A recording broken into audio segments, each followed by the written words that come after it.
إن الحمد لله تعالى نحمده ونستعين به ونستغفره ونعوذ بالله تعالى من شرور أنفسنا ومن سيئات أعمالنا من يهده الله فلا مضل له ومن يضلل فلا هادي له وأشهد أن لا إله إلا الله وحده لا شريك له وأشهد أن محمدا عبده ورسوله اللهم صل وسلم وبارك على نبينا محمد وعلى آله وأصحابه أجمعين. أما بعد إخواني في الله, yang semoga senantiasa dirahmati dan diberkahi oleh Allah Tabaraka wa Ta'ala. Allah Tabaraka wa Ta'ala telah memerintahkan kita agar kita mengikuti agama Ibrahim alaihi salam. Kata Allah Azza wa Jal, "Qul sadaqallah." Katakanlah wahai Muhammad, benarlah segala yang diucapkan Allah. Fattabi'u millata Ibrahim hanifan wa ma kana minal musyrikin. Maka ikutilah agama Ibrahim yang lurus dan dia tidak termasuk orang musyrik. Dan Allah Tabaraka wa Ta'ala memerintahkan kita juga untuk meneladani agama Ibrahim alaihi salam. Kata Allah Azza wa Jal, "Qad kana lakum uswatun hasanatun fi Ibrahim walladzina ma'ah." Sungguh telah ada suri teladan yang baik bagimu pada Ibrahim dan orang-orang yang bersamanya. Dan Allah Azza wa Jal telah menjelaskan bahawa barang siapa yang membenci agama Ibrahim, barang siapa yang mengabaikan agama Ibrahim, maka dia orang yang memperbodoh dirinya sendiri. Kata Allah Azza wa Jal, "Wa man yarghabu an millati Ibrahim illa man safiha nafsah." Dan tidak ada yang membenci agama Ibrahim kecuali orang yang memperbodoh dirinya sendiri. Wal iyadu billah. Wa laqad istafainahu fid dunya. Dan kami telah memilih Ibrahim di dunia, dan pada hari akhir dia termasuk orang yang saleh. Ikhwani fillah, jika Allah Azza wa Jal memerintahkan kita agar kita mengikuti agama Ibrahim dan agar kita meneladani agama Ibrahim, dan Allah mengancam kita, Allah menamakan orang yang membenci agama Ibrahim, maka apa itu agama Ibrahim? Atas apa yang dibangunkan agama Ibrahim alaihi wa ala nabiyyina salatu wassalam? Kata Allah Azza wa Jal, "Wajahidu fillahi haqqa jihadih, huwa ijtabakum." Berjihadlah kamu di jalan Allah Azza wa Jal dengan jihad yang sebenar-benarnya. Allah lah yang memilih kalian. Ma ja'ala alaikum fid dini min haraj. Allah Tabaraka wa Ta'ala tidak menjadikan atasmu kesukaran pada agamamu. Millata abikum Ibrahim, itulah agama nenek moyangmu Ibrahim alaihi salam. Huwa sammakumul muslimina min qabli wa fi hadha. Dialah yang menamakan kalian muslim di zaman terdahulu dan pada kitab ini, yaitu Al-Quran. Liyakuna ar-rasulu alaikum syahida, agar Rasulullah sallallahu alaihi wasallam menjadi saksi atas kalian, dan agar kalian menjadi saksi atas seluruh manusia. Faqimus salata wa atuz zakah wa'tasimu billahi wa maulakum. Maka laksanakanlah salat, tunaikanlah zakat, dan berpegang teguhlah kepada Allah Azza wa Jal. Ikhwani fillah, ini adalah agama Ibrahim alaihi salam, yaitu wajahidu fillahi haqqa jihadih. Berjihadlah kamu di jalan Allah dengan jihad yang sebenar-benarnya. Jihadlah kepada Allah dalam setiap ketaatan kepada Allah Azza wa Jal, dalam setiap nafas, dalam setiap gerak dan diamnya. Engkau harus berjihad kepada Allah Azza wa Jal. Dalam arena dakwah harus engkau berjihad kepada Allah Azza wa Jal. Janganlah engkau main di dalam agama Allah Azza wa Jal. Agama Allah bukan untuk orang yang main, bukan untuk orang yang merasa malas atau cimas atau gelisah atau tidak serius dalam agama Allah Azza wa Jal. Wajahidu fillahi haqqa jihadih. Berjihadlah engkau kepada Allah dengan jihad yang sebenar-benarnya. Bukan hanya berjihad saja, tetapi dengan jihad yang sebenar-benarnya. Engkau harus, ikhwani fillah, mengetahui apa itu agama Ibrahim. Dibangun atas berkorban untuk Allah, dengan tibu, dengan darah, dengan waktu, dengan anak-anak, dengan istri, dengan seluruh umur manusia. Begitulah Ibrahim alaihissalam menunjuk seluruh manusia bagaimana mereka berkorban untuk Allah dan Rasulnya dan agama Islam. Bagaimana mereka tunduk untuk syariat Allah. Bagaimana engkau harus berjihad dengan jihad yang sebenar-benarnya. Bagaimana engkau tidak boleh bermain di dalam agama Allah Azza wa Jal.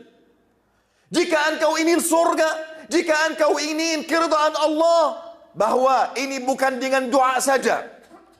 Nabi tidak cukup untuk berdoa saja.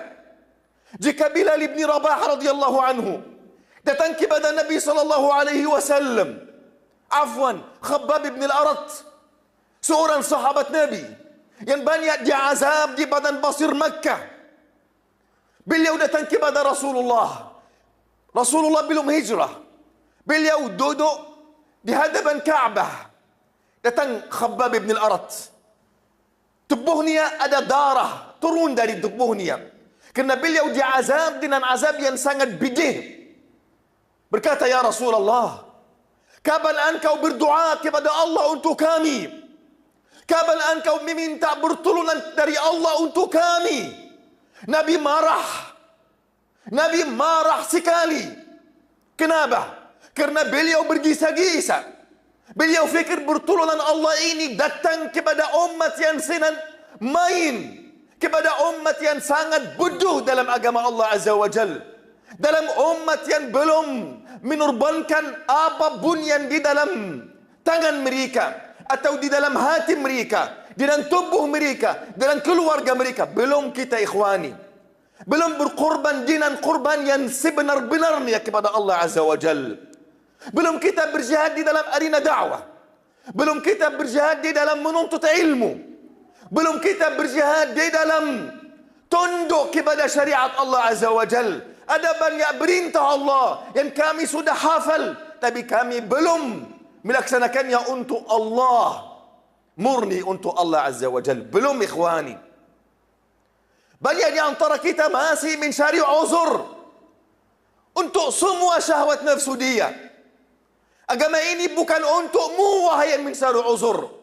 Bukan untukmu, wahai bermain di dalam agama Allah Azza wa Jal. Agama ini untuk orang yang kukuh di dalam agama Allah, yang berpegang teguh di dalam agama Allah, yang menegakkan syariat Allah Azza wa Jal, walau semua kehidupannya akan dibinasa. Engkau bukan anak dunia, tetapi engkau anak akhirat. Engkau berada di dunia, di dalam kenikmatan Allah, supaya engkau bisa berjalan cepat kepada akhirat. Engkau harus meyakini ini, ikhwani. Ini Ibrahim alaihi wa ala nabiyina salatu wassalam sudah memberikan contoh yang baik bagi orang yang ingin berjihad di dalam jalan Allah, dengan jihad yang sebenar-benarnya. Untuk orang yang tidak mau main di dalam agama Allah Azza wa Jal. Ini Ibrahim alaihi salam di dalam dakwah kepada Allah. Beliau berada di antara sebuah kaum yang mana mereka hanya menyembah berhala-berhala. Menyembah apa yang mereka membuat dengan tangannya sendiri. Allahu Akbar. Beliau suruh mereka untuk bertauhid kepada Allah. Lalu mereka enggan. Artinya, beliau harus memberikan sebuah bukti yang nyata bahwasanya ini berhala tidak boleh disembah sama sekali. Yang berhak untuk disembahi hanya Allah saja, yang menciptakan segala sesuatu, yang mengatur segala sesuatu di alam semesta ini. Akhirnya beliau menghancurkan berhala-berhala mereka, kecuali satu berhala yang besar di dalam rumah ibadah mereka. Lalu mereka datang di pagi hari untuk beribadah kepada berhala. Ternyata berhala sudah dihancurkan. Mereka bertanya, siapa yang berani melakukan ini? Ada pemuda remaja yang kemarin mencilak berhala kita. Pasti beliau. Mereka mendatangkan Ibrahim alaihi salam. Apakah engkau yang menghancurkan ini? Kata Ibrahim, tanyalah mereka. Jika mereka Tuhan yang benar, pasti mereka akan berbicara kepada kalian. Pasti mereka akan membela diri mereka. Lalu mereka kembali kepada akal mereka sebentar saja. Kemudian mereka terus dalam kesombongan di bumi wal'iyadzubillah. Mereka ingin menghancurkan Ibrahim, menjadikan Ibrahim ini contoh untuk orang yang lain yang ingin menghancurkan berhala-berhala mereka. Mereka menumpulkan kayu bakar yang sangat banyak. 1 bulan mereka menumpulkan kayu bakar supaya membakar Ibrahim alaihissalam. Akhirnya ada Ibrahim alaihissalam diikat dengan besi dan ada di hadapannya api yang luar biasa, ikhwani.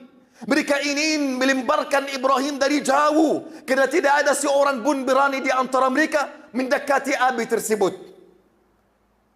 Apakah Ibrahim gelisah? Apakah Ibrahim minta maaf kepada mereka? Apakah Ibrahim mundur dari dakwah beliau? Bukan, ikhwani. Ibrahim mengetahui alaihi salam, beliau suruh mereka untuk bertauhid kepada Allah. Tauhid ini bukan kata lisan saja. Tauhid ini artinya engkau meyakini bahwasannya yang mengatur segala sesuatu di alam semesta ini hanya Allah saja. Tuhan api, Tuhan orang musyrikin, Tuhan orang muslimin, Tuhan semesta alam ini hanya Allah saja. Tidak boleh sama sekali dia takut kepada selain Allah sama sekali. Hanya kepada Allah saja. Bagaimana beliau sekarang akan gelisah dari api tersebut? Beliau hanya mengucap hasbunallahu wa ni'mal wakil. Beliau tidak minta pertolongan dari malaikat-malaikat Allah, Jibril atau Mikail atau yang lain. Tidak, ikhwani. Beliau hanya menyerahkan diri kepada Allah Azza wa Jal. Hasbunallahu wa ni'mal wakil. Cukuplah Allah bagi kami. Dialah sebaik-baik penolong. Lalu Allah Azza wa Jalla langsung berfirman, wa qulna ya naru kuni bardan wa salaman ala Ibrahim. Kami mengatakan, wahai api, jadilah dingin dan selamat bagi Ibrahim alaihi salam. Begitulah kepada engkau yang ingin menjadi kukuh di dalam arena dakwah. Kepada engkau, wahai ingin menjadi orang saleh di dalam agama Allah Azza wa Jalla. Jika engkau bersabar, jika engkau teguh, jika engkau bertawakal kepada Allah, berserah diri kepada Allah, pasti Allah akan berfirman kepada engkau, dan kami menyatakan kepada ujian engkau, apapun ujian ini, jadilah dingin dan selamat bagi hamba-Ku. Jika engkau berserah diri kepada Allah Azza wa Jal, bukan berserah diri kepada ujianmu atau kepada kekuatanmu, hanya kepada Allah saja. Ini ikhwan yang pertama.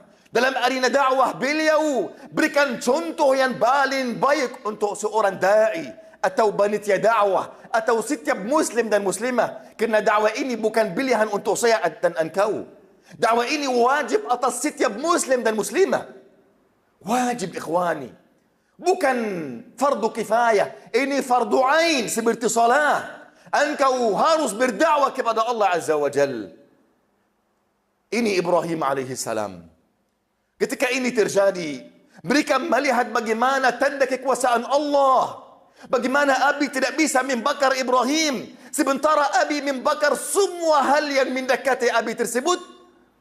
Lalu mereka masih menyembunyikan diri di bumi. Ibrahim keluar dari kaumnya alaihi salam. Ibrahim hanya memiliki 1 istri. Beliau berdoa kepada Allah Azza wa Jalla agar Allah memberikannya anak yang salih. Beliau bermohon kepada Allah, Rabbi habli minas salihin. Ya Tuhan kami, anugerahlah kepada aku anak yang salih. Lalu Allah Azza wa Jalla memberikannya kabar gembira. Fabasyarnahu bi ghulamin halim. Dan kami memberikannya kabar gembira dengan anak yang salih. Allah memberikannya apa yang dia bermohon. Sekarang anak baru lahirkan, ada istri, ada perintah Allah Azza wa Jalla turun.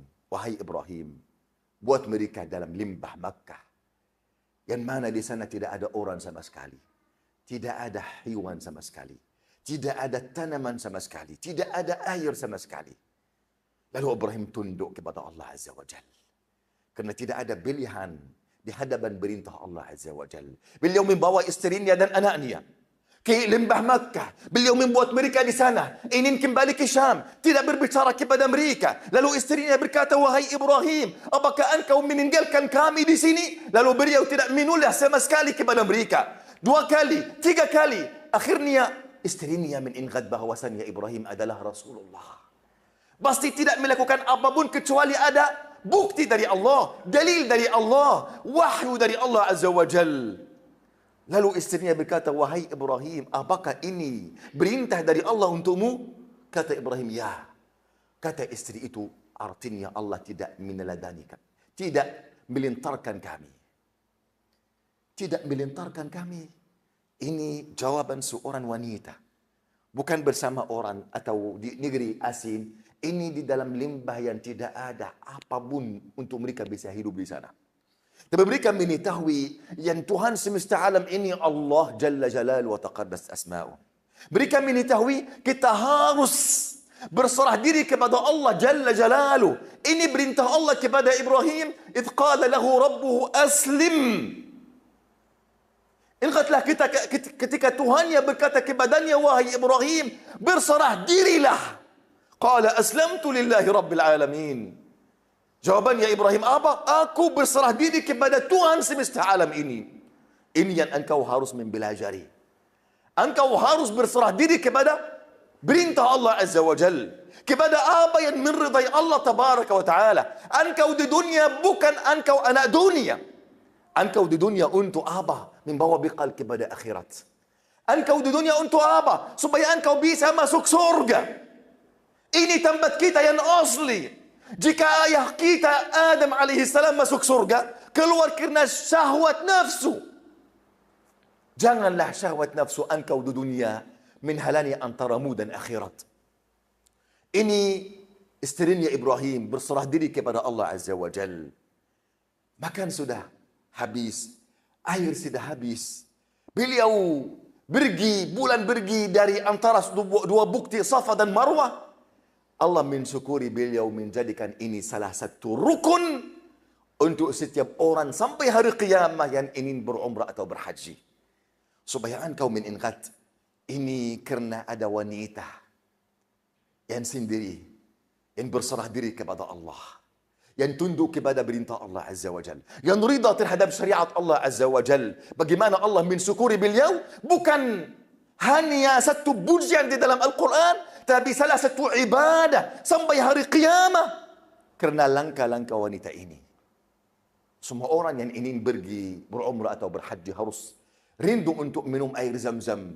Ini barakah dari anak yang kecil ini. Ketika beliau sudah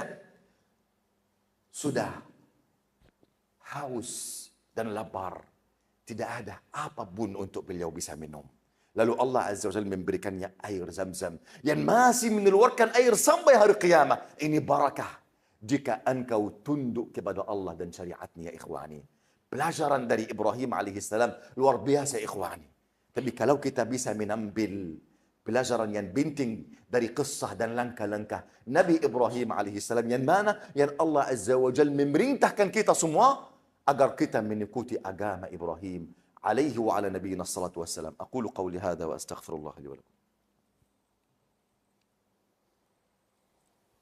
الحمد لله رب العالمين، وأشهد أن لا إله إلا الله وحده لا شريك له، وأشهد أن محمدا عبده ورسوله صلى اللهم وسلم وبارك عليه. أما بعد إخواني في الله, di antara pelajaran yang penting dari kisah Ibrahim alaihissalam, di antara agama Ibrahim alaihissalam, tian-tian agama Ibrahim, kita harus menurbankan apapun yang Allah Azza wa Jal berikan untuk kita. Tidak ada satu hal mahal atas agama Allah Azza wa Jal. Semuanya murah.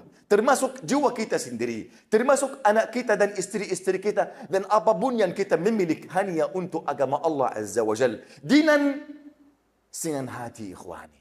Ini Ibrahim alaihissalam. Anaknya sudah sanggup berusaha bersamanya.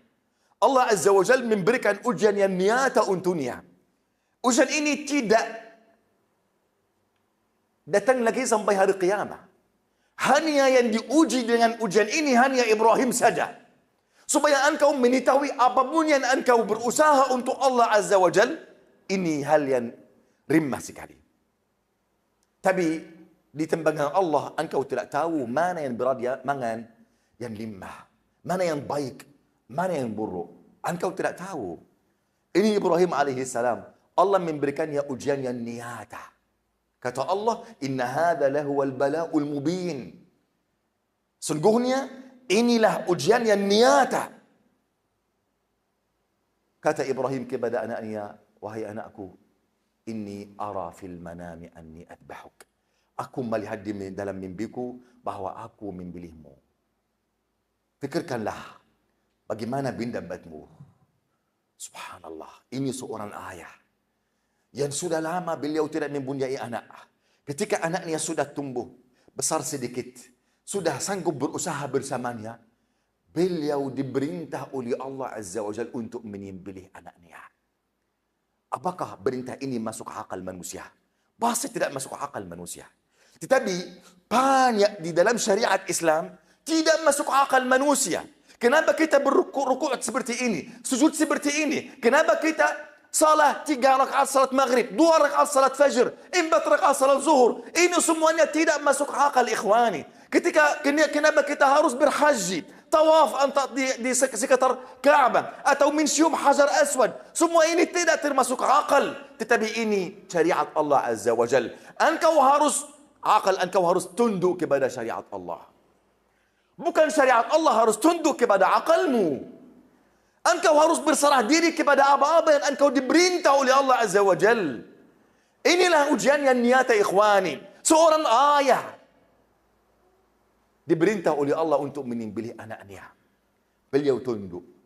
Apa jawab anaknya? Ya abati fa'al ma tu'mar. Wahai ayahku, lakukanlah apa yang diperintah Allah kepadamu. Mudah-mudahan engkau akan mendapati aku orang-orang sabar. Falamma aslama, apabila mereka berdua sudah berserah diri kepada perintah Allah dan syariat Allah Azza wa Jal. Ini yang Allah ingin melihat dari hambanya, ikhwani. Engkau berserah diri atau tidak? Engkau tunduk atau tidak?